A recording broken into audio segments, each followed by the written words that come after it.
Are there any Asian superheroes out there? If so, are they even any good? Or are they just caricatures of Asian stereotypes? Wait, do people even want there to be Asian superheroes? Let's get into it. I'm Kento Bento. There are a lot of comic book fans out there, and many of them are Asian. Yet historically, superheroes of Asian descent have been a rare thing in the Marvel and DC universes. Most people would struggle to name even one Asian superhero from Marvel and DC. Hey Nina, name one Asian superhero from Marvel and DC. Goku!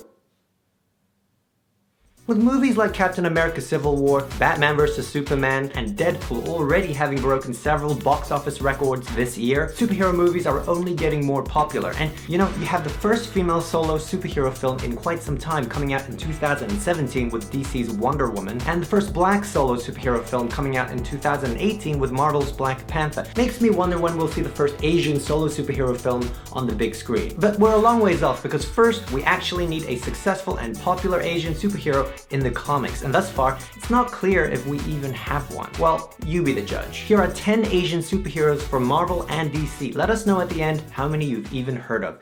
We'll start off with arguably the most well-known Asian superhero, Jubilee or Jubilation Lee from the X-Men, a Chinese-American girl from LA. She was the X-Men's youngest member in the early 1990s, often fighting alongside Wolverine as his sidekick. She has received much criticism for her bratty mole rat persona and somewhat lame powers. What are her powers, you ask? Well, fireworks. She possesses the ability to produce small bursts of light, similar to a series of bright camera flashes, disorienting and temporarily annoying her foes. She can also control these bursts to take the shapes of streamers and spheres, making her perhaps better suited for a 6-year-old's birthday party than for fighting evil. Despite her being the brunt of many jokes, you do have to give her some respect for being around as long as she has, and being a core member of a group as popular as the X-Men. Now let's go back to the 1970s, a period in time where people were crazy for Bruce Lee and anything kung fu related. Marvel ran with this and thus created Shang-Chi, the premier Asian character of the 70s. Born in China, son and nemesis of the infamous wealthy international Chinese crime lord Fu Manchu, his mother is an unknown American woman that his father genetically selected. Okay, kinda creepy. Shang-Chi has no superpowers but is an expert in all forms of martial arts. He is a second-tier character, but he was pretty damn popular, becoming a top-selling title for Marvel. Okay, as cool as it is to have a somewhat prominent Asian superhero in the comics, Shang-Chi is unfortunately as stereotypically Asian as you can get. In the 1970s, you also had the introduction of this Asian superhero, Sunfire. Can you guess where he's from? Sunfire? Oh look, there appears to be a red circle on his head. I could never guess that he's actually from Japan. Yay for overt Asian symbolisms. This guy's name is Shiro Yoshida and is Japan's premier superhero. Born to a mother who suffered radiation poisoning due to exposure to the Hiroshima atomic bomb, he became a mutant possessing solar radiation powers. He can generate superheated plasma of 1 million degrees Fahrenheit, which he can blast from his hands. He is also well versed in the martial arts because Asian. Whenever the X-Men are in the Eastern Hemisphere and need some major shit blown up, Sunfire is often their go-to guy. At this point, if you're thinking, I'm just gonna be going through characters that seem like they belong to the Justice League of Asian Stereotypes, fear not, because the next Asian superhero isn't Asian-y at all. He's Ryan Choi, and he is super smart. He gets good grades, and his superpower is that he can be very small. Okay, let me start again. It's actually not that bad. Ryan Choi could be quite the ladies' man at times. This superhero is from Hong Kong. He received his doctorate in nuclear physics from Hong Kong University and became the protege of the atomic scientist Ray Palmer, who is the superhero The Atom. The Atom is a superhero who can shrink to a subatomic size, much like Marvel's Ant-Man. Ryan Choi eventually became the Atom himself with Palmer's blessing. This is pretty noteworthy because this is the first time an Asian guy took over the mantle of an existing superhero with an already established fan base. Too bad he only appeared in 78 issues before being killed off by the assassin Deathstroke. His death became the subject of racial controversy as he had been one of the few high-profile Asian characters in the DC universe. As you'll see, Asian characters taking over the mantle of existing superheroes will be an ongoing theme in this video, like this next Asian superhero, Cassandra Cain. You can tell from her name she's a halfie with a white dad and a Chinese mom, both crazy badass assassins, so it's no surprise she became a master assassin herself. Also no surprise, she had parental issues and psychological psychological trauma, leading to her making her way to Gotham and subsequently being adopted by Bruce Wayne, aka Batman. Under Batman's watch, she became Batgirl, with some referring to her as the Asian Batgirl. She's a very popular character with a solid fan base, which isn't that surprising since it was during the everyone loves hot Asian martial artist chicks phase,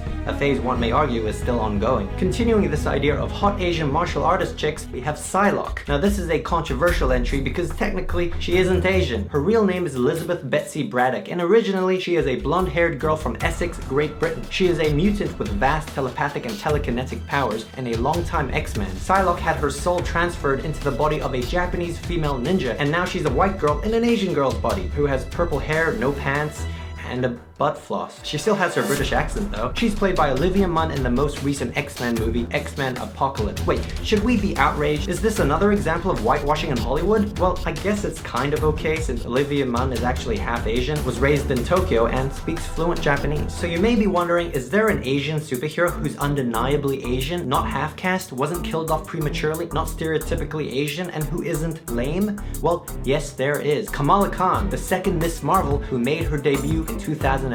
So who is she? Well, Kamala Khan is a Pakistani Muslim teenage girl living in New Jersey and from a very traditional Pakistani family. And yes, that's Asian for those who think only East Asians are Asian. She is an Inhuman, which is a race of superhumans, and after her Inhuman powers were activated by the Terrigen Mist, she was able to stretch her body in unimaginable ways. She took the moniker of Miss Marvel from her favorite superhero, the original blonde-haired Miss Marvel, Carol Danvers. In an age when it can be tricky to portray Muslim American characters in a way that is sensitive and realistic without being patronizing and sensational, Kamala Khan's Miss Marvel proved to be a great success. She wasn't Asian for the sake of being Asian. Kamala was very much of her family's culture and ethnic heritage, but also universally relatable. Very refreshing. So you have a Pakistani superhero who ticks all the boxes, but is there an East Asian superhero with the same universal appeal and approval? Well, in 2014, Marvel introduced Silk, real name Cindy Moon, a Korean American girl. We all know the story of Peter Parker, aka Spider-Man. During a demonstration on the use of radioactive rays at a science exhibit, a radioactive spider bit the nearest living thing to it in its dying moments. That was Peter Parker. As a result, the young teenager would gain amazing powers, becoming the Amazing Spider-Man. However, this was not the end. After the radioactive spider bit Parker, it managed to bite another young student before dying, Cindy Moon. Cindy's abilities manifested, and she was not able to control them. The reason we haven't heard of Cindy Moon until recently is because she was being locked away in a bunker to protect her from the supervillain Morlun. I'm not going to get into the details, but thanks to Spider-Man, she was eventually free. She was given the name Silk and actually has more impressive abilities than Spider-Man himself. Cosmopolitan referred to her as Marvel's badass Asian American superheroine with Spidey sense, and just about everyone agrees as she has quickly become a fan favorite. Now, the majority so far on this list have been badass Asian chicks you can be proud of, but what about Asian guys? Ryan Choi didn't fall too deeply into the Asian stereotypical mold, but he didn't last. The Atom also perhaps isn't a top-tier superhero that everyone's heard of. The question is, would Marvel or DC let one of their top-level superheroes be an Asian dude? Well, Marvel said yes. In 2015, we were introduced to a Korean Hulk. Bruce Banner is gone, and the new Hulk is a Korean American named Amadeus Cho. I would say he's the first major Asian superhero, and that in itself is pretty epic. The Hulk was transferred from Bruce Banner to Amadeus in order to prevent a radiological meltdown. It makes sense if you read the comics. New Hulk Amadeus Cho now fights gamma monsters while traveling cross-country with his sister Maddie in a flying Korean barbecue truck.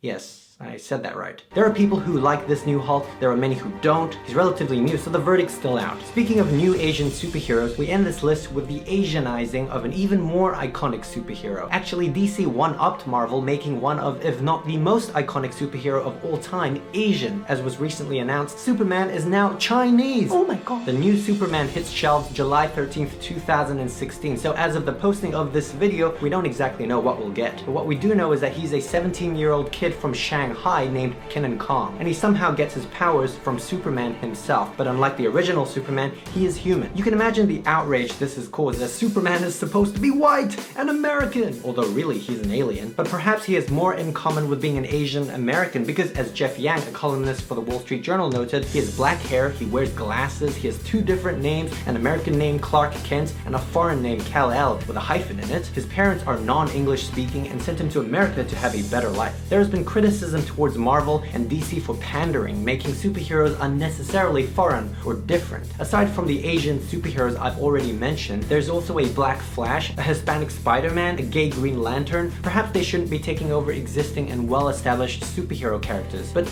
built up from scratch. What do you think? Is this diversity for the sake of diversity, or are you a fan of this direction? And how do you feel about the evolution of Asian superheroes over time? Tell us what you think. Alright, thank you so much for watching. It's my first comic-related video, and who knows, I might even do one on Asian supervillains. If you enjoyed this video, please like, share, comment, and of course for more Asiany videos, don't forget to subscribe.